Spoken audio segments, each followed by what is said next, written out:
What's going on, guys? Getting ready to call it a night. Probably already should have.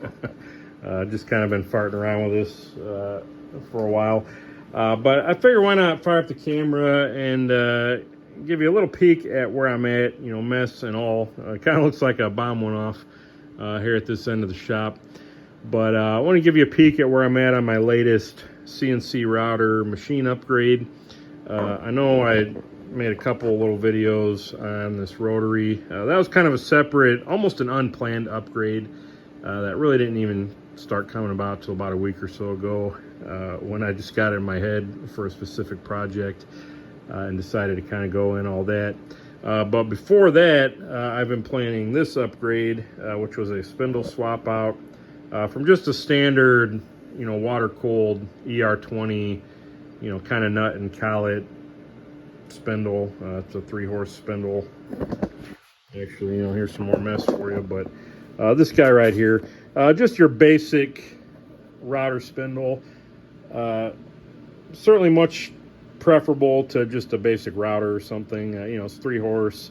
It's got an ER20 taper on the end here with the threads. You put your nuts and collets in there. It's been a great spindle. It's water cooled, plenty of power, up to 24,000 RPM.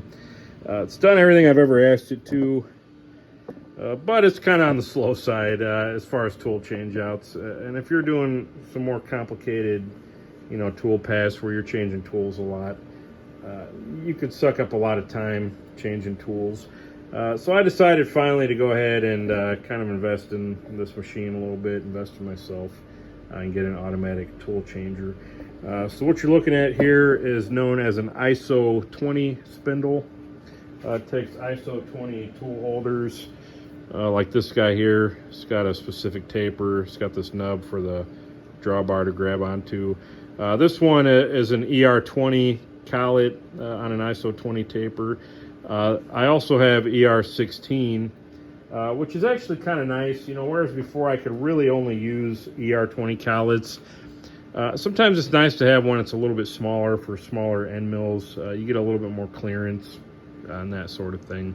So you get a couple of different options there. ER20 being the largest that it will take, you know, in an ISO 20 configuration. But that's more than enough for, you know, what I've been doing. So, you know, more or less the same spindle, a lot of the same specs. It's 3 horsepower, up to 24,000 RPM. It's water cooled.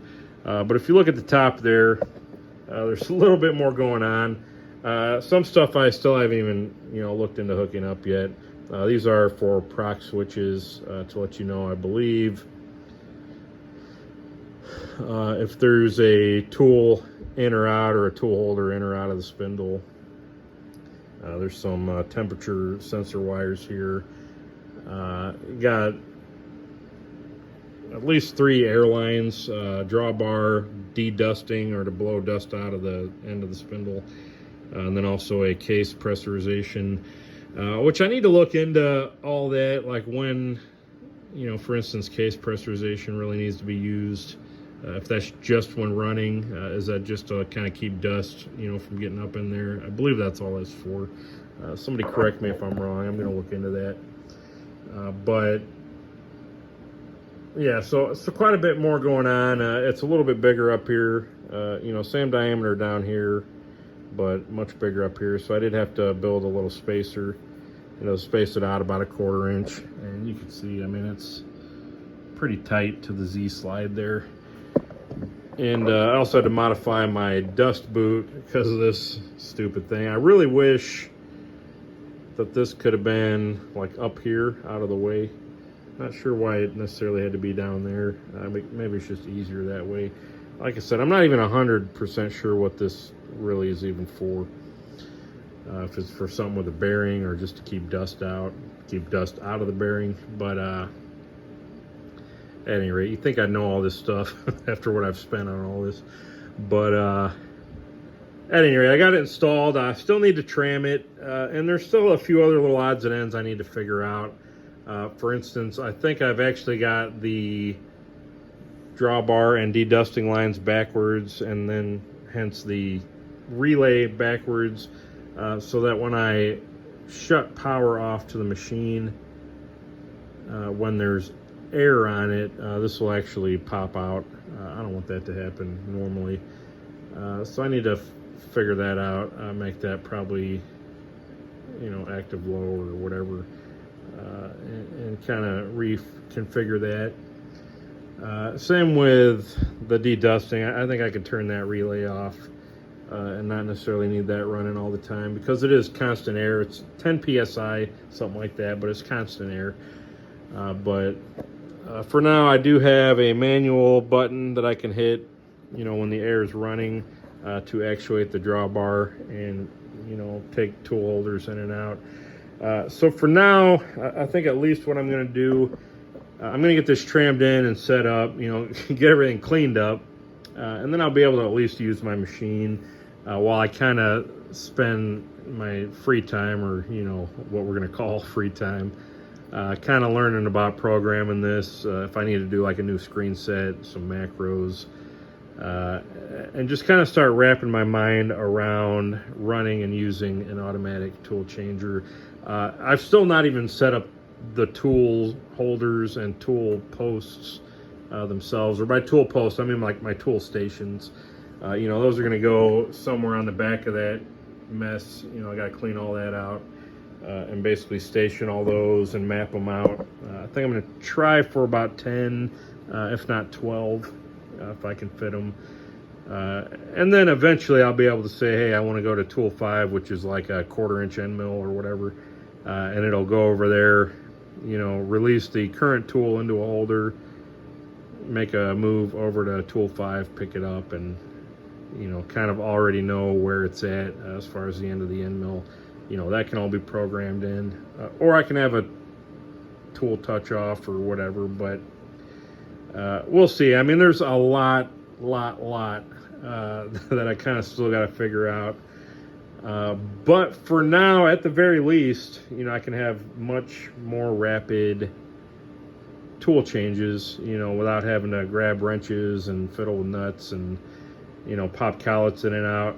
I can just set up a bunch of these holders, set the stick out, to what I need it to be, program that much into the machine, and then basically tell it, hey, this is what tool I'm going to manually change it, and theoretically not really even have to touch it off, or even still touch it off, and I'm still saving time. So let's go ahead and wrap this up soon, but go ahead and get some air flowing, and that's kind of where it's at now. Again, I think I could turn that relay off for the case pressurization while I'm really not doing anything. But if I hit this button, tool comes out that easy. It does depressure as well.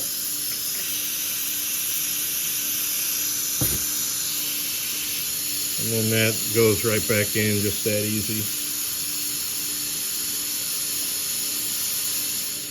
Another thing I probably need to do is get another solenoid and kind of work out an automatic valve on my air compressor, so that air's really only run into this at all when I have the machine turned on, and then I can have my other relays and whatnot set up. So I mean, there's still quite a bit I can do, but for now I'm at a point, like I said, where I can tram it, get it all squared up and set up, and kind of go back to using it again once I clean everything up. So that's pretty much it, guys, at least for tonight. I need to go in and get cleaned up, go to bed, but I figured I'd at least show that to you guys. We'll keep this one at or under 10 minutes.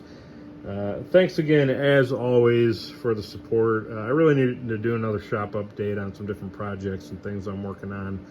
I got a lot of ideas, lots of things in the works, as always, and a few products, I'm trying to catch up on. So, definitely check out the website. Still got plenty on there. And again, I really do appreciate the support, the customers, you guys spending your hard-earned money on the stuff I'm making here. It means a lot. So as always, I thank you guys for watching. We'll see you on the next one.